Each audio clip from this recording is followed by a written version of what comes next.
Could you tell me about the schedule? Like, how long is the review planned for? So, assuming we can start soon, we would expect about 3 hours at the most. But if you guys need to drop away, that's no problem. So, what if?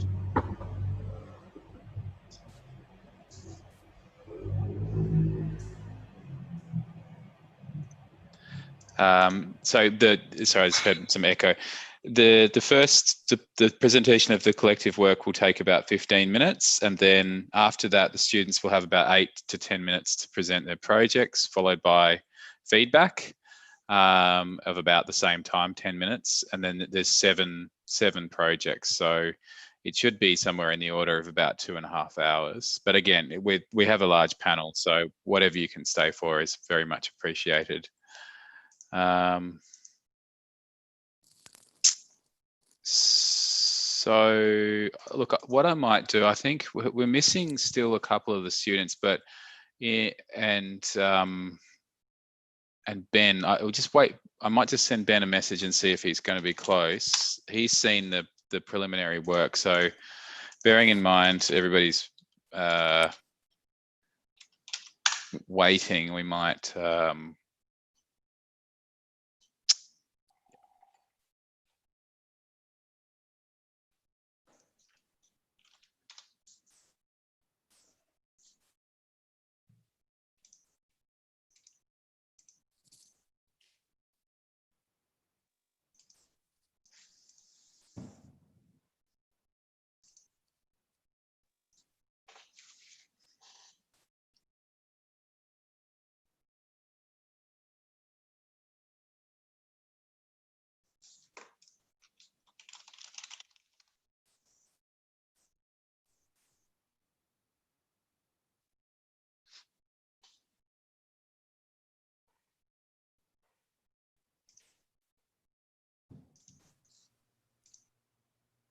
Ben je nu in Nederland of ben je ergens anders?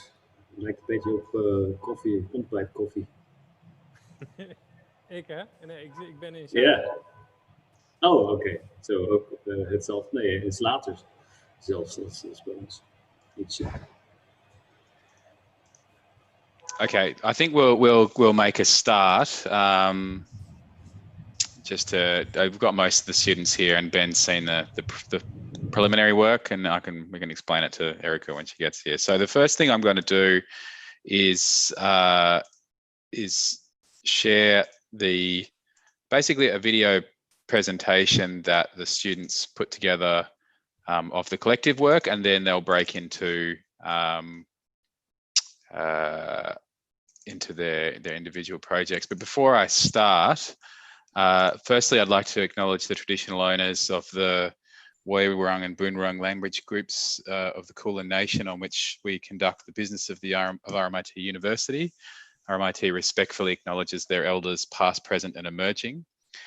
So thank you all for joining us this evening, and what is always, as always, a haphazard experience or haphazard set of organisation and getting together a final panel. We're on to our second digital platform of the semester, having decided that Teams is not necessarily going to work for a panel coming in from all over the world.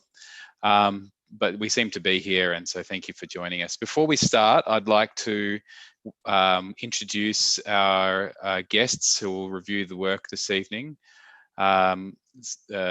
Sorry, pronunciation, apologies. But firstly, Florian Heinzelman from SHAU, or I don't know how you pronounce whether it's SHAU or SHAU, which is SHAU is good. SHAU is good. So SHAU is a practice that's based between Europe and Indonesia. Florian is the director of SHAU. He has also worked at UN Studio and is a graduate of the Berlag. We also have Daliana Suryawinata, who is also a director of SHAU. Daliana is also a graduate of the Berlag, worked at OMA, MBRDV, West 8, and is currently undertaking a PhD at TU Delft in the Y Factory, or with Vinnie Maas. We have, who's just arrived, I think, Eriko Watanabe, who is an associate director at McGregor Coxall. And I don't know whether still, but certainly at one point, Eriko, are you still with XO, or have you moved? I don't think she was here a second ago, but it was a founding director of XO projects and has done some fantastic projects in Asia as well. Dr. Neville Mars, who is the director of Mars Architects and the Dynamic Cities Foundation, is famous according to our other panelists, which I wouldn't disagree with. And Neville has been involved in obviously the PhD program at RMIT, has published several books, and is has been sort of instrumental in setting up the broader research project around Indonesia, which this studio is a part of. We have Ian Nazareth, who is the program manager and head of the Master of Urban Design at RMIT. And finally, last but not least, we have Dr. Ben Milbourne, who is the head of Master Studios at RMIT and the director of Now Studio in Melbourne. Also ex-OMA, so I don't know if everybody here except me worked at OMA. If so, you guys can all get together and have a party without me. So before I start, so what I'd like to do now is to share the video from the collective research. This is a body of research that the students put together in the first 6 weeks of the studio. It's sort of, in some ways, prefaced as being a preliminary briefing tool, a research tool to understand the terrain in which they're preparing to design into, but also a sort of standalone bit of research, which in some ways is unfinished, but in other ways is quite complete. So I'll share this, and we can we'll roll straight from this into the individual presentations. Now, it's always a risky moment where you try and do that.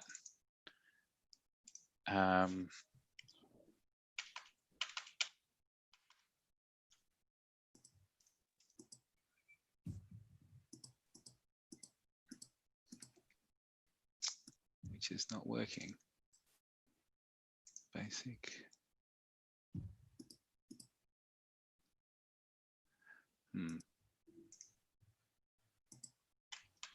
Sorry.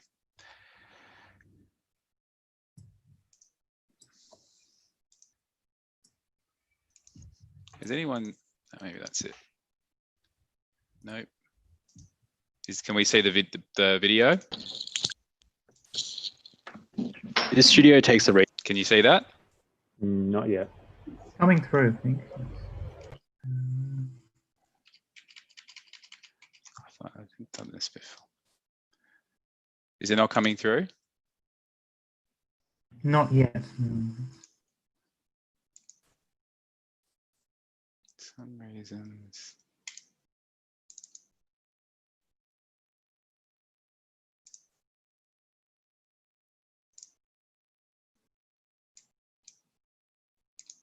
Okay, well, we might have to, for some reason, it's not giving me the option of sharing the video. So one second, I want to try one more time. This.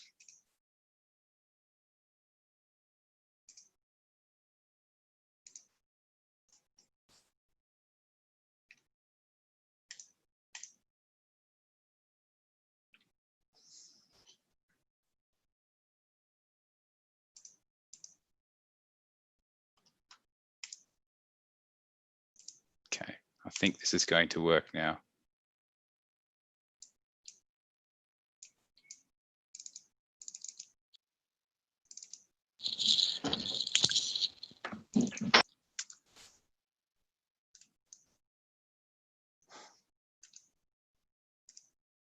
This studio takes the recent proposal to move. Does that work? Yeah, I can see that. All right. To move Jakarta, the capital of Indonesia, to the nearby island of Borneo as its impetus. It aims to provide an alternative solution to this issue through spatial analysis, which considers the island of Java as a total rural urban system.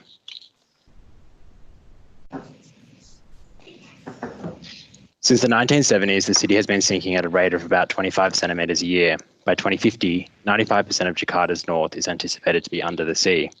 This is not to mention other areas along the coastline of Java. Amongst various infrastructure proposals which have been proposed for the Bay of Jakarta, fragmented planning efforts have failed to provide successful results to reduce frequent flooding in the flood-prone capital. In 2019, the Widodo government announced that Jakarta would move to East Kalimantan. This studio believes that moving the capital is an inadequate response. We think that this proposal is completely void of the nuances of Indonesian urbanity, is a solution that leaves the majority of the Java population behind, is incredibly non-dense, and environmentally detrimental. As the most populous island in the world, and with a density which is greater than that of the most dense city in Australia, we believe that a solution to Indonesia's sinking capital is to reconsider the island of Java as a single metropolis.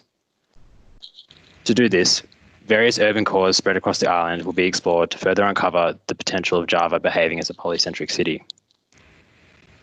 It has been well noted that the rural-urban dichotomy found in Western cities is not replicated in Asian cities, particularly in Indonesia.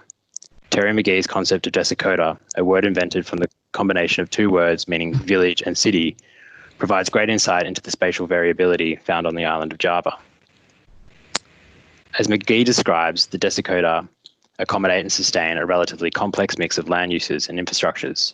Rural villages may coexist with emergent gated communities, pre-existing cottage industries, newly arrived malls and golf courses alongside industrial complexes and rice fields. These features we have identified as intrinsic to Indonesian urbanism. To further understand these mixtures and patterns of land use on Java, we have collated spatial data in three categories: R, G, and B. Generally speaking, these categories consist of built area, agricultural land, forest area, and waterways respectively. This data has been used to map Java as a field of pixels. The purpose of this method is to provide an alternative solution to the paradoxical relationship between spatially deterministic top-down master planning, which fail to meet the demands of rapid urbanization, and fine-grained bottom-up urban growth, which struggle to take hold on larger scales. Through the script we have written, each pixel is outputted as a percentage of land use type. The depth of color is representative of this percentage and therefore visualizes the ratio of particular land used within each pixel. The pixel maps represent the island as a field of relational fragments, which are non-deterministic in terms of spatial outcome. The pixel maps of Java have been outputted to visualize the red, green, and blue categories.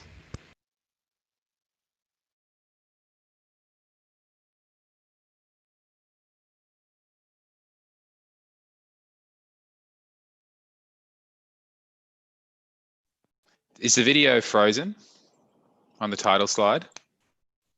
Yes. Yeah. Oh my God, forget it. I think we're just going to have to, this is clearly not working. Let's, Hey Peng and Meow, Yao Ming, I'm just going to unshare. This is not working. Let's just go into the individual projects, and maybe we can, this is my fault for trying to do something that we haven't done all semester. So in the meantime, if you guys want to prepare and I can start to figure out how to do this, we can do it in between presentations, perhaps. So you guys, can you share your screen? Yep. Okay. Okay. Sorry, this is embarrassing. All right. So I guess you guys are probably going to have to do a little bit of work to contextualize the project, but if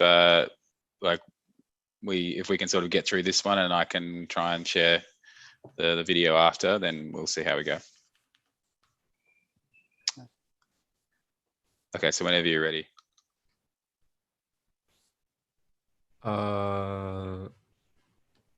Sorry, 1 second, please. How to make it in landscape? Oh, it's a little bit small.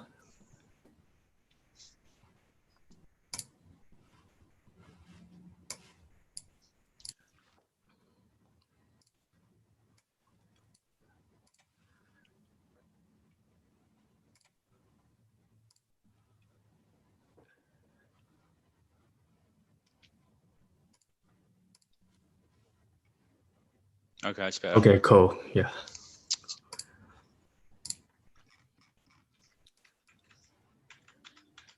Okay. Hi Can you everyone. make it full screen? Yeah.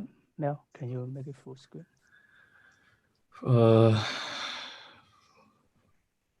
Control L. Yeah, Control L. There we go. Cool. This semester, we worked on exploring and proposing several possibilities for the development of urban space of Java. And we transitioned from urban scale development prediction to architecture scale urban space design. Ultimately, we are concerned with achieving a reorganization of fragmented derives back into urban space. So the first, the Java's urban problems are two polarizations. The large cities like Jakarta have typical urban issues such as overcrowding, traffic congestion, and scarcity of land resources. Also, Java's rural area are very common with vacant land and population loss. To accurately describe the land use situation, we use pixel map to analyze the land use type of Java Island and our site, Malang City. So based on the proportion of different land use type within each pixel, we redefine the type of urban space represented by the different colors. Among these classifications that reflect urban characteristics, as well as represent rural areas, which also using other cities like Venus, representative behaviors. Each of the newly named color has have to represent different spatial behaviors. And our site, Malang City in the southeast of Java, 10K and by 10K pixel map shows that its land distribution has certain characteristics as a large urban, which is overcrowded, but also like an undeveloped countryside. The outer area are branching and sprawling. To avoid the current urban problems, we construct a regional balanced development model to simulate the future of the city. And based on the social development of Indonesia, the urban of Java is gradually spread out from the existing urban space to unknown area, which are mostly forest. Therefore, we define the 3x3 boundaries so that the land program of each ambient area is determined by its 8 surrounding neighbors, not the designer. So the city itself generating and maintains a balance between different land use to meet the need of increasing population and to avoid urban problems caused by over-cohesion or fragmentation. So our thinking about balanced urban development extend to the urban design scale. We assume that if the city can grow in a balanced way, will each pixel